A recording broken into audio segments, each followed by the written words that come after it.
Okay, so I'd say it's difficult to say that Sri Lanka has performed better than its South Asian neighbors. Particularly if you look at the three aspects of what the Open Budget Survey looks at. Now, as a Sri Lankan, you don't really feel like you have much control. At least I don't. Much control over how the budget's allocated. But before we get to that, can you tell us why it's important for Sri Lankans to understand the OBS and its findings and how it matters to all of us individually? The Open Budget Survey is a global research tool that assesses how open a country's budget or national budget is, right? And it does this using or assesses three components basically. And currently at 2021, Sri Lanka's transparency score as well as our rank is at the lowest ever. So that's really concerning. We need to be highlighting the fact that we are seeing a decline in transparency and that also suggests that the government has been providing less and less information on the budget to its people over the years. So yeah. As you yourself mentioned, we are in one of the worst economic and political crises we've ever faced, right? And we've come to this position mainly because of bad public finance policy decisions that have been taken by the government. Right.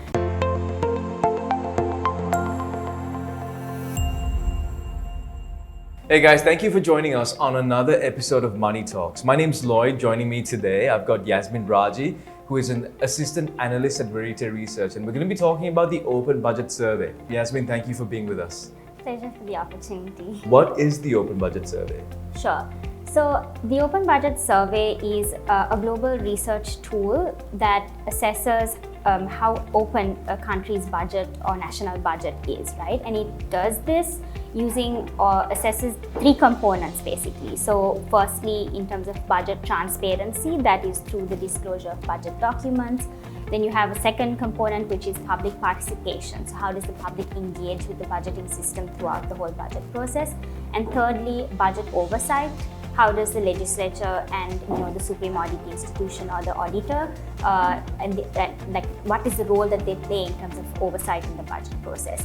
So the survey is actually conducted by the International Budget Partnership, which is like a global partnership of budget analysts, civil society workers, advocates who work towards improving public budget systems that work for its people rather than for other special interests, right? So the International Budget Partnership, they work with independent civil society research organizations within each country. So that's where Verité comes in. We actually do it for Sri Lanka. Right. And the survey is really good and useful as a tool in the sense that it can be used by civil society actors to actually discuss with their governments and mainly for just discussing and assessing with the government how better to report on how they use public funds. Yeah. Which is why I'm going to ask you this now. As a Sri Lankan, you don't really feel like you have much control. At least I don't. Much control over how the budget's allocated. But before we get to that, can you tell us why it's important for Sri Lankans to understand the OBS and its findings and how it matters to all of us individually? Sure.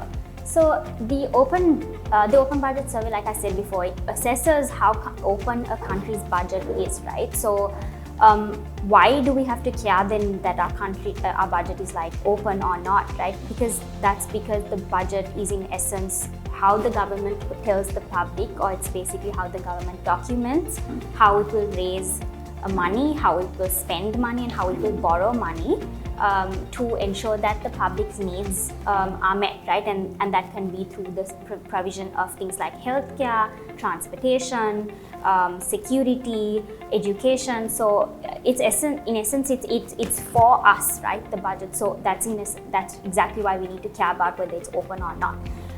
But to take a step further, like what do we mean by this open budget? Like why should what makes it an open budget, right? So as I mentioned before, there's three things that the Open Budget Survey actually looks at, which is transparency, public participation, and oversight, right? And the reason we need to care about these three components per se is because when it comes to budgeting, right? And if you're not aware of what goes into the budget, if you're not able to tell your government what do you think priority spending areas should be, right? And if you aren't sure if there's a proper oversight system in place that will make sure that the government does spend things according to what they had originally planned to, that's going to adversely affect your welfare at the end of the day, right? So that's exactly why you need to care about how open your budget is and why OBS is actually quite significant to us as Sri Lankans. So yeah. Yasmin, looking at the findings from the survey this year, it seems that Sri Lanka's done slightly better than our neighbours in the South Asian region. I think the only one that was slightly above us was Nepal. But we're still, drastically lower than the sufficient amount. What did you find? Is this true, that we are doing slightly better, and what were your actual findings? Okay, so I'd say it's difficult to say that Sri Lanka has performed better than its South Asian neighbours. Particularly if you look at the three aspects of what the Open Budget Survey looks at, Sri Lanka's performed better, I guess, they have performed better in public participation and oversight, but that's definitely not the case with budget transparency. If you go to look at Sri Lanka's scoring, we're actually at the bottom of the entire, or the last place in the entire South Asian region. So if you look at all the South Asian countries, that's basically Pakistan, Afghanistan, Nepal, Bangladesh, India, and then that's us. We tie with Bangladesh at last place, right? So that's actually very poor. But at the same time, South Asia isn't necessarily the best benchmark that we can compare how open our budget is against. So that's because if you look at how countries have performed the whole of this time's Open Budget Survey, right? South Asia is the only region in the entire world that has actually seen a lag in how budget transparency has gone about. Most of these countries have not seen any improvements in budget transparency, but actually a fall back. So yeah, that's just in a nutshell Sri Lanka's performance with regards to its neighbours. But would you like me to sort of get into the findings per se? So yes, we would love to hear more about the findings. But again, when you look at the chart, and we're all the way at the bottom in the region for transparency.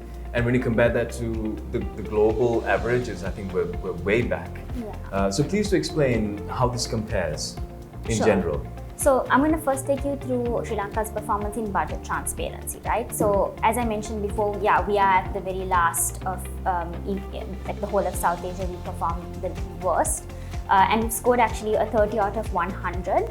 And we're, in terms of the global ranking, we're 93rd out of 120 countries. So that suggests that Sri Lanka's transparency is quite weak. And this isn't some sort of a new finding actually. If you look at the various iterations of the survey and how Sri Lanka has performed in terms of transparency, our transparency score has actually consistently been only declining, and with that so has our rank. And currently at 2021, Sri Lanka's transparency score as well as our rank is at the lowest ever. So that's really concerning. We need to be highlighting the fact that we are seeing a decline in transparency, and that also suggests that the government has been providing less and less information on the budget to its people over the years. So yeah. Which is quite concerning, So over time, so hopefully we can change that. At least educate people that you are privy to that information. You should know how your money is being spent, at least the country's budget is allocated, and if they're kind of coming through on these things. But speaking of which, I also want to know about the public participation in Sri Lanka. What are those stats like compared to the rest of the region? Sure. Because I honestly don't feel like I've ever been a part of, no, at least I haven't made or created enough of a change in this regard. Sure. And I think the average Sri Lankan might feel that way. Yeah. So that's not surprising, right? Yeah. Because when you look at the OBS public participation score, what it really assesses what is the extent of public participation mechanisms throughout the entire budget cycle. So I'm not sure if your audience is aware, but there's 4 basic stages of the budget cycle. You have the formulation stage, you have the approval stage, you have the implementation stage, and then you have the auditing stages, right? So across all 4 of these stages, you only see there's some record of public participation mechanisms in only 3 out of these 4 stages. We don't see anything in the implementation stage. But even within where there is public participation mechanisms that have been recorded, they're not really formal. They're not. Nobody really knows about it as much, right? They're quite ad hoc. So if you take, for example, in the formulation stage, you have examples where the Ministry of Finance proactively asks for submissions from certain private sector stakeholders, and they have been able to give in proposals. But people like you and me, we don't have that opportunity, Right. or rather it's just not publicized enough.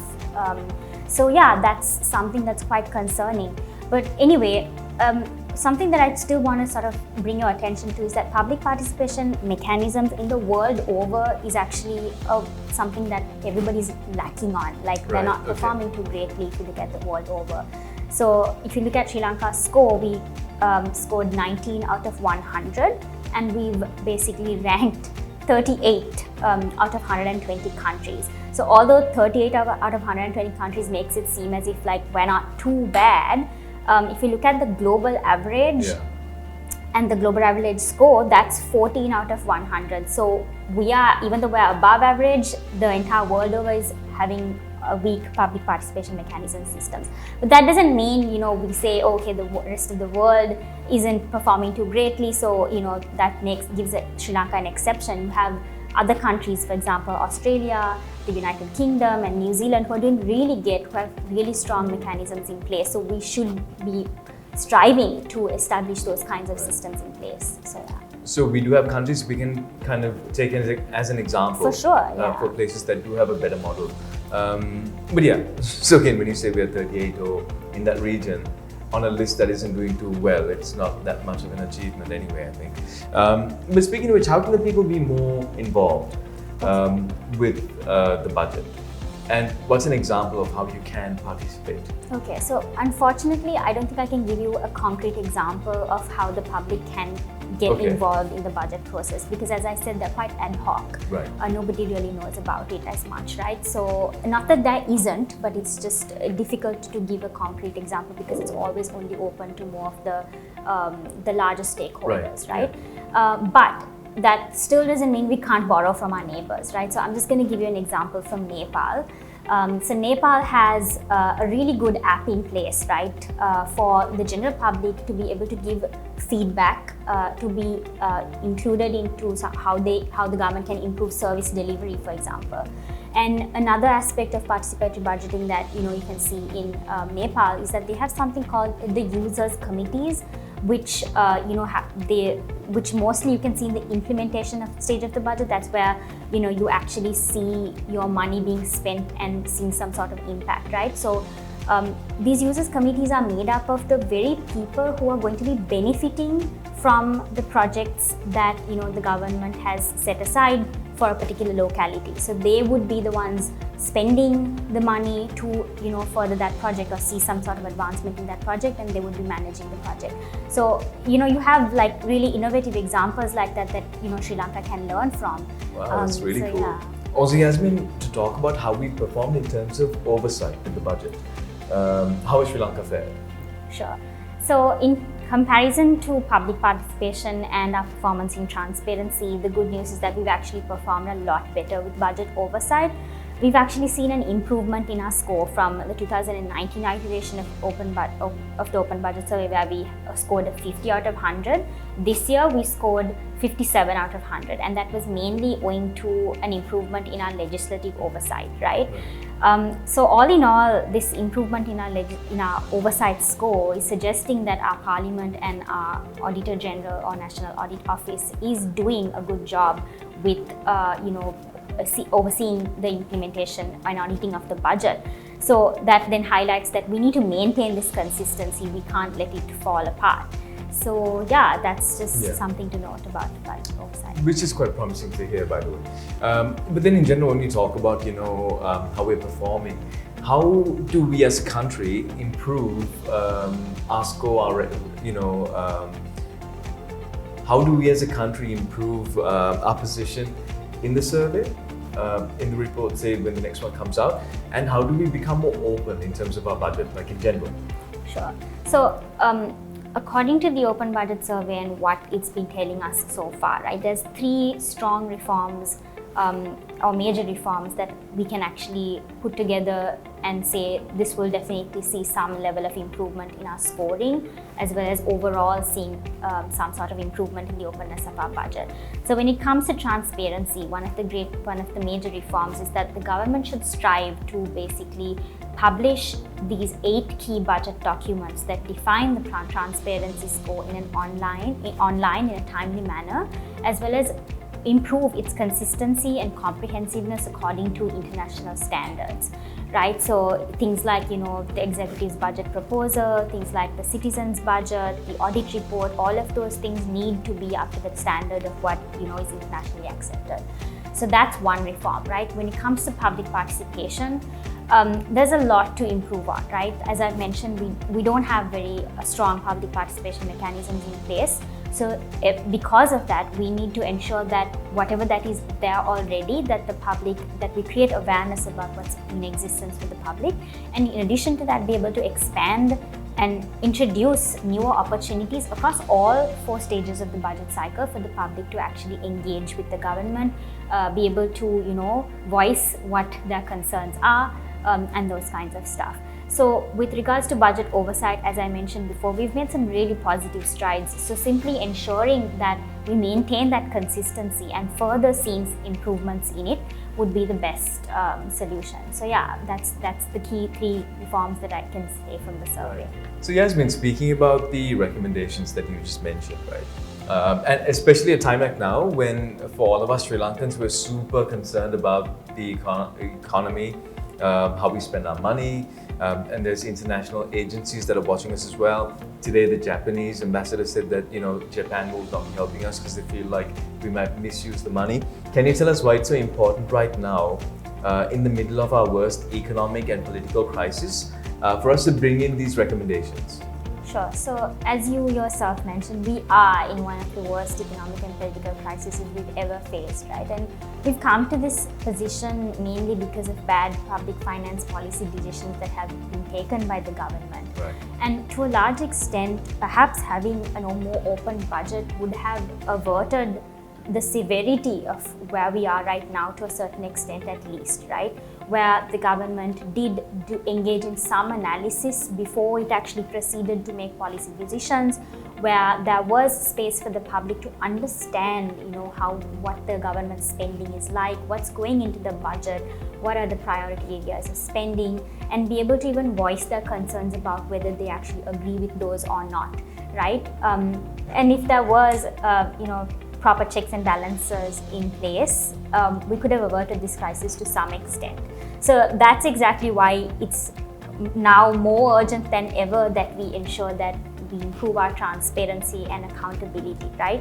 Because ensuring that there's greater transparency and accountability within our budgeting system will signal to, not only the public that, this is what we're doing with your money, but also to international investors and creditors as well. It builds confidence among them as well to be able to invest in the future, to be able to loan us money in the future, and things like that. So, yeah. Thank you, Yasmin, for being on the show. And listen, ladies and gentlemen, it's important. It's something that affects all of us. So be sure to go check out the Open Budget Survey in the link below. Yasmin Raji from Verité Research, we appreciate the expertise and the time, and we look forward to the next one. Thank you, Lloyd. It was a pleasure being on the show. So, yeah. Thanks.